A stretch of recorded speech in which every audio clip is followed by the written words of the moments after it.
Are you struggling with mathematics? Not understanding what the professor says in class, receiving poor grades after long preparation, and feeling really low about yourself? I know how disappointing all these feelings can be, as I've experienced all of them as a mathematics major student. When struggling with this subject, I always ask myself, how can I learn this subject better, and how can I adjust my mentality in order to go through the difficult periods? Which motivates me to make a video on this broad topic, how to do mathematics. Before we start today's video, let me show you some of my background related to mathematics in order to show you my credibility. I have taken IGCSE Mathematics, A-Level Math, and further mathematics. I received offers from Imperial College of London for a math major and the University of Hong Kong with exempted tuition fees. Now I am a third-year student from HKU with the first major in mathematics, and I have been on the Dean's list for the past 2 years. But don't get me wrong, although I've spent much time in learning mathematics and solving math problems, I'm not that type of person who's willing to sacrifice all my time in learning this subject. Actually, I have a really diverse interest. In high school, I joined debate competitions, public speaking competitions, I organized a TEDx event, and I joined drama class to play in a musical.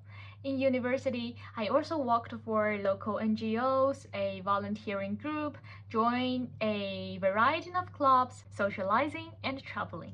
With all these experiences, I have to confess that the joyfulness from learning mathematics cannot be replaced by doing other things, but at the same time, the torture from mathematics is far more from other things. So in today's video, I would like to share with you two N, methods and mindsets. They're equally useful for helping me getting through the difficult part of learning mathematics, and I hope they are also helpful for those of you who are struggling with this subject. Let's get started. For the first N, methods, I would like to share with you two subsets regarding methods for learning mathematics and the methods for taking exams. They are equally important for me because knowing mathematics but performing poorly can be quite discouraging, but performing well in exams but not knowing mathematics can be meaningless. For learning mathematics part, I would like to share with you 3 strategies that are useful in general. First, use different ways to understand the concepts. Many people who cannot learn mathematics well are usually stuck in the first step, understanding the concepts. Well, for most cases, it's not because of how difficult these concepts are, but because of the way they are presented. So here I would like to share with you 5 methods that are useful in helping you digesting the information. First, summarization around a key term. This involves interpreting an idea by focusing on a central term. An example is given with the term adherent point. I organized all the true and false statements related to this concept together to facilitate understanding. Second, use of graphs. This suggests employing visual aids like graphs to illustrate abstract concepts. Here is an example of using graph to explain theorems and definitions of continuity. Third, flowcharts. I got used to use flowcharts to analyze the whole process, and I do feel it useful when learning problem-solving methods involving conditions and long procedures. Fourth, comparisons. This involves comparing different methods or theories to understand their differences and similarities. An example given is comparing the golden search method and the Fibonacci search method. Lastly, building relations. This suggests drawing connections between different ideas or theories, as in linking various statements in linear algebra to show their equivalence. Second, solve your problems within the day. Don't make your questions pile up. If you're unsure about certain concepts, make efforts to clarify them on the same day. You can do this by asking your professor, classmates, or even finding online resources. It is not advisable to postpone addressing your problems because After several days, you may lose motivation or even forget this question. I strongly suggest discussing problems with your classmates because in this way you are explaining your ideas and understanding others' perspectives simultaneously. My friend and I regularly discussed our questions via WeChat while learning a difficult course. This process not only deepened our understanding of the subject, but also encouraged me to think more critically. Third, please practice. A math student who doesn't practice is just like a farmer who doesn't plant. You cannot learn math well solely by reading and listening. You need to output. Doing math exercise is actually a really good way in helping you to understand the concepts better. Also, it allows you to check if you remembered some theorems or definitions wrongly. When you are solving problems, you're actually enhancing your understanding of the things you just learned. What's more important than practice is to practice smart. Some people feel they spend a lot of time doing past papers, but they rarely see the improvements. Sometimes I feel like my math student is really interested in doing new questions. It's like she was practicing lots of past papers without checking and analyzing her problems. Then it's just a process of doing the easy questions correctly again and again and doing the difficult questions wrongly again and again. I understand it's more interesting to solve a new problem than fixating on the old one. But it's more effective to analyze and understand our problems after we finish a past paper rather than doing a large amount of them. Now let's talk about the methods for taking exams. Before the exam, be familiar with the possible exam questions. Go through the mistakes you frequently make in practice papers and try some of the questions again. This can provide you with a sense of familiarity when solving the problems.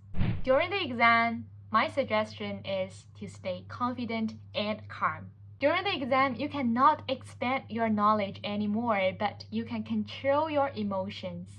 One of my high school math teachers actually shared a really interesting thinking method when facing a difficult question in the exam. He said, when I met a difficult question in the exam, I always tell myself, even a student as smart as me cannot solve this problem. Other students will definitely fail this exam. These positive affirmations are particularly useful in reducing the regrets of feeling I could have solved that problem. After the exam, don't fixate on the mistakes. Thinking too much about the mistakes you made in the exams will not change your present and your future. Instead of fixating on your mistakes, try to think more about how can you improve in the future and how can you move on. Also, please believe that your value is not solely determined by a test score and don't feel too pessimistic if the result is not that desirable. Now it comes to the second N, mindsets. There are only two main points under this sector, but they are super important. First, math is cumulative and you're not dumb. Let me tell you a story about my IB student. Initially, she said she's not smart enough to learn mathematics well. So in the first tutorial, I had really low expectation of her. But after carefully explaining differentiation, the concepts of differentiation, and the techniques of differentiation, I found that she understood all of this quite quickly.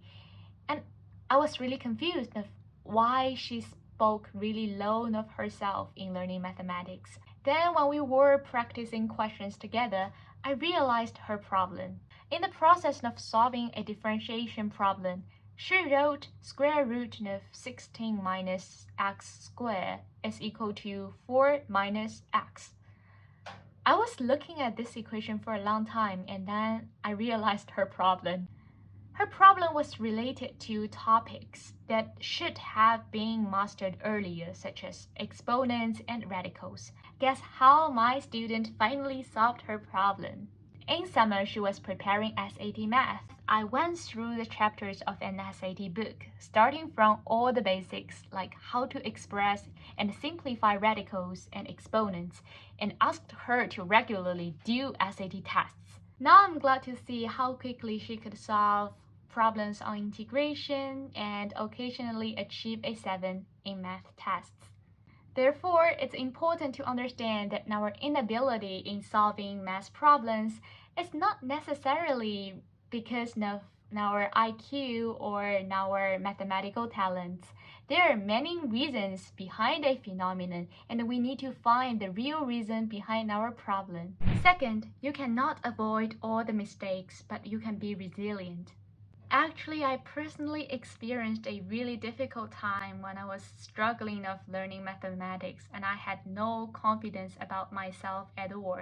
But then I realized that as long as there are new challenges and I'm taking challenging courses, it is impossible to avoid all the mistakes. As Peter Atwater suggested to young people from the Top Trader podcast. The other thing I thought was very interesting, not that I would say that I didn't know it, but it's a good reminder. And this thing about that having confidence is just not a constant. I mean, it's something we need to work on. No, and I think this is where the self-help world really does people a disservice. They sort of send this message that read my book, you'll be confident forever. And that's just a pile of crap. It's like, no, you rather than striving to be confident, strive to be resilient. Appreciate those moments in the comfort zone, be grateful for them, enjoy them, experience them, and accept that life is going to move you around. Frankly, I feel like there are many videos on YouTube and other social media platforms emphasizing on how adopting a series of methods can guarantee a steady increase in your performance. But I feel like in reality, it's not the case. As long as I'm facing with new challenges every day, I cannot guarantee that the same method can be used in different situations. It's kind of unrealistic to me.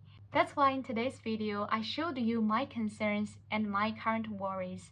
I want to say that my growth is not a steadily increasing curve, but actually a fluctuating curve, and sometimes I'm not really sure if I'm making progress.